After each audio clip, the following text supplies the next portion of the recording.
AI के जितने भी एक्सपर्ट्स हैं आज की डेट में, उन्होंने आज से 10-20 साल पहले प्रेडिक्ट किया था कि जैसे जैसे एआई डेवलप होगा तो सबसे पहले जो जॉब जाएंगी वो जाएंगी ब्लू कॉलर जॉब्स, यानी कि वो लोग जो बहुत ही बेसिक लेवल का मैकेनिकल काम करते हैं, लेबर वर्क करते हैं, ड्राइविंग करते हैं, ये करते हैं वो करते हैं, रोबोटिक्स आएगा और वो वाली जॉब चली जाएगी। ऐसा हमने मूवीज में भी देखा है, साईफाई मूवीज में। फिर उसके बाद में जाएगी व्हाइट कॉलर जॉब्स, क्योंकि उसके लिए एक अलग लेवल की स्किल चाहिए। फॉर एग्जाम्पल जो ऑफिस में बैठ करके आप प्रोग्रामिंग कर रहे हो, कोडिंग कर रहे हो। उसके बाद में आखिरी में जो जॉब जाएंगी वो होंगी क्रिएटिव जॉब्स, जैसे फोटोग्राफर्स हो गए, डिजाइनर्स हो गए, विजुअलाइजर्स हो गए, राइटर्स हो गए। इसका एग्जैक्ट उल्टा हो रहा है। सबसे पहले जो जॉब जा रही है वो है क्रिएटिव जॉब्स और व्हाइट कॉलर जॉब्स। मतलब जो सबसे मुश्किल काम था वो एआई ने सबसे पहले कर दिया। पीछे कितने को बेरोजगार किया आप लोग को दिखेगा नहीं, धीरे धीरे वो पूरे देश को अपने जाल में बिछाते जाता है। कितने करोड़ को रोजगार छीना है, कितने करोड़ को खाया है, तुमको आइडिया भी नहीं। पहले लोग घर बनाने के लिए नक्शा बनवाते थे, अभी एआई टाइल्स लगाने वाला रोबोट आ गया। दीवार जो प्लास्टर होता है ना, अब इसका पंप आ गया। स्ट्रक्चरल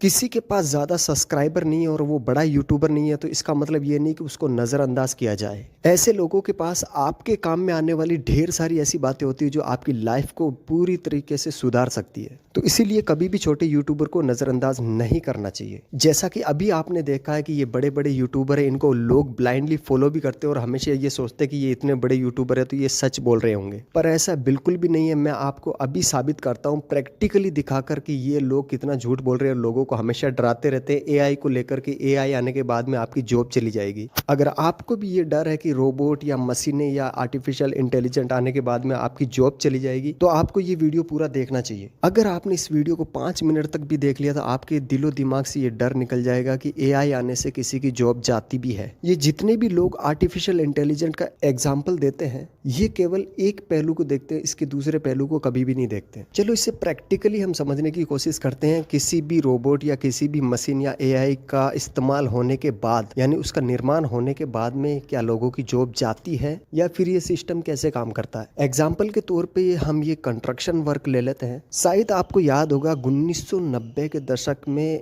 और बहुत सारी जगह ऐसी है जहाँ पर आज भी ये सिस्टम अप्लाई किया जाता है। जब भी कहीं पे कोई 2-3 फ्लोर का घर बनता था और उस घर की छत की ढलाई करनी रहती थी तो इस तरीके से लोग काम करते थे। इसे हिंदी भाषा में भाड़ा कहते हैं। 2-3 मंजिल का भाड़ा लगा के और लाइन टू लाइन एक के ऊपर एक मजदूर खड़े रहते थे उस भाड़े के ऊपर, और एक दूसरे को तगारी झिलाते थे तसल्ला, और फिर वो जाकर छत पे मसाला गिरता था। मतलब कि हाथों से मैनुअली मसाला ऊपर पहुंचाया जाता था छत ढलाई के लिए। अगर तीसरे फ्लोर की ढलाई हो रही होती थी तो लगभग इस भाड़े के ऊपर 6 से 7 लोग खड़े रहते थे, तब जाकर तसल्ला ऊपर पहुंचता था। और इस पूरे सिस्टम में लगभग 15 लोगों का काम रहता था एक छत की ढलाई करने के लिए, और उसमें दिन भर लग जाया करता था। और आपको पता ही है कि एक छोटे से घर की छत की ढलाई करने में अगर मैनुअली इस तरीके से करते हैं तो 10 से 15 लोगों को दिन भर लग जाता है। उसके बाद इस काम को आसान करने के लिए किसी के दिमाग में ये आइडिया आया और ये एक बहुत ही बड़ी मशीन का निर्माण किया गया था। आप इसे एक बड़ा रोबोट भी समझ सकते हो। इस मशीन के आने के बाद में लोगों को भाड़े के ऊपर खड़े रहने की जरूरत नहीं थी,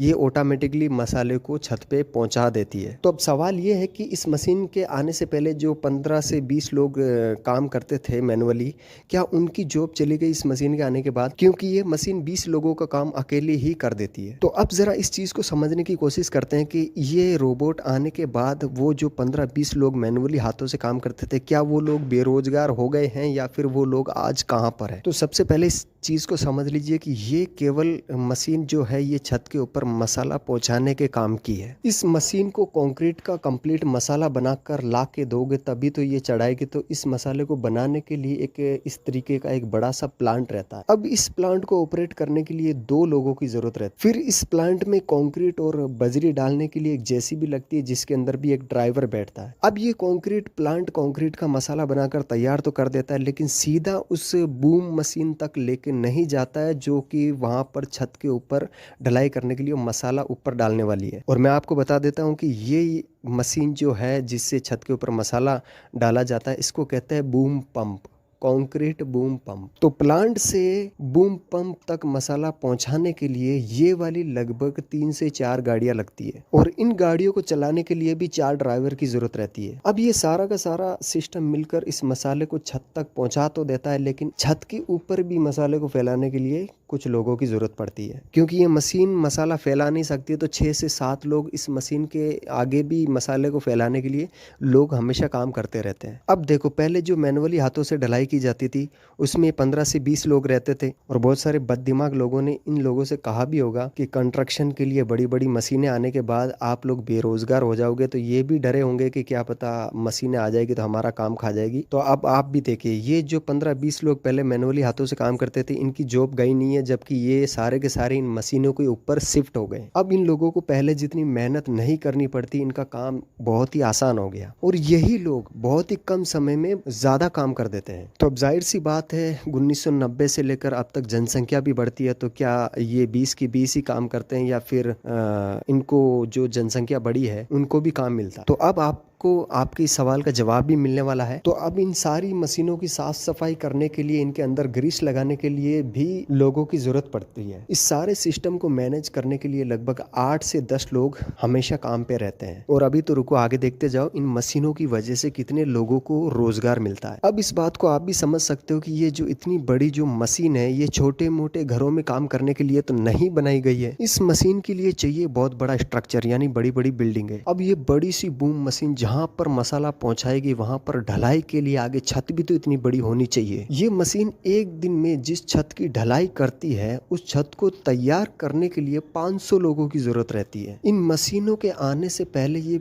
पॉसिबल ही नहीं था कि कोई 10 मंजिल की बिल्डिंग मैनुअली ढलाई करके बनाई जा सकती। तो जैसे जैसे मशीनें बढ़ती है, वैसे वैसे इनको ऑपरेट करने के लिए बहुत सारे एम्प्लॉय की भी जरूरत पड़ती है। जितनी बड़ी मशीन होगी उतना बड़ा उसको काम भी चाहिए, और उस काम को पैदा करने के लिए वर्कर्स की हमेशा डिमांड रहेगी। और ये आपने भी कहीं ना कहीं जरूर सुना होगा, ज्यादातर ड्राइवर लोगों को ये बात हमेशा सताती रहती है कि ड्राइवरलेस कार आने के बाद ये जितने भी ड्राइवर है, ये सारे के सारे बेरोजगार हो जाएंगे, इनकी जॉब चली जाएगी। तो मैं आपको बता देता हूँ, ऐसा कुछ भी नहीं होने वाला है। ड्राइवरलेस गाड़ियां आने के बाद में ड्राइवर की डिमांड बढ़ने वाली है। ड्राइवर की इस दुनिया में डिमांड तब तक रहेगी जब तक ट्रेवल चलता रहेगा। प्रैक्टिकली हम ये जानने की कोशिश करते हैं कि ड्राइवरलेस कार आने के बाद में ड्राइवर का काम क्या रह जाएगा, ड्राइवर की कहां पर जरूरत पड़ेगी, और वहां पर ड्राइवर की जरूरत क्यों रहेगी। अब जरा इस बात के ऊपर गौर करना कि ड्राइवरलेस कार मुकेश अंबानी को दे दी जाए, तो अब मुकेश अंबानी खुद उसको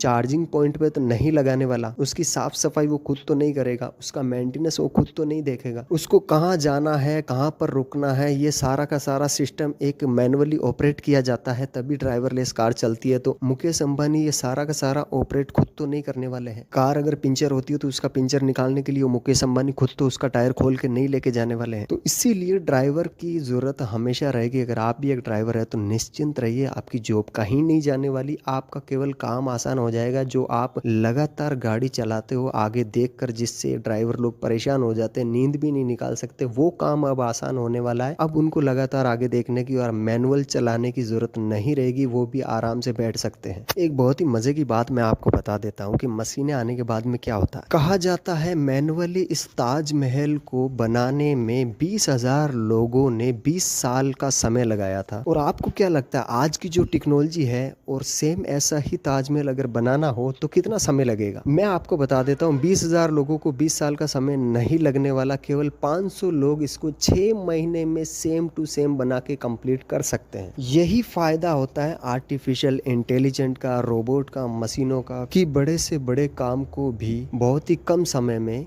कंप्लीट कर देना। और जहां तक रह गई जॉब की बात, तो आपको भी पता है कि ये मशीनें कोई कुदरती तो नहीं है, किसी भगवान ने बना के तो नहीं भेजी है। जिस फैक्ट्री में ये मशीनें बनती है वहां पे भी एम्प्लॉय की जरूरत रहती है, और जब ये मशीन बन के बाहर आ जाती है, इसको दोबारा रिपेयर करने के लिए भी एम्प्लॉय की जरूरत रहती है। इन मशीनों को भी किसी न किसी कारखाने में इंसानों ने ही बनाई है, और आगे भी उन कारखानों में बनती रहेगी। हमेशा एम्प्लॉय की डिमांड फैक्ट्रियों में रहेगी। आप केवल अपने दिमाग में एक बात को नोट कर लीजिए, जब भी किसी मशीन को बनाया जाता है तो किसी न किसी काम को करने के लिए बनाया जाता है, और वो मशीन जिस काम को करेगी उस काम को पैदा करने के लिए भी एम्प्लॉय की जरूरत रहती है। उम्मीद करते हैं कि अब आपको एआई आने के बाद जॉब जाने का डर अब नहीं रहेगा। इस दुनिया में जितना बड़ा एआई रेवोल्यूशन रहेगा, उतनी ही जॉब की भरमार रहने वाली है, और इंसानों का काम आसान होने वाला है। और मेरी आपसे केवल एक छोटी सी दरख्वास्त है कि आप इस चैनल को सब्सक्राइब कर लीजिए। असली वीडियो इसके बाद में आने वाली है।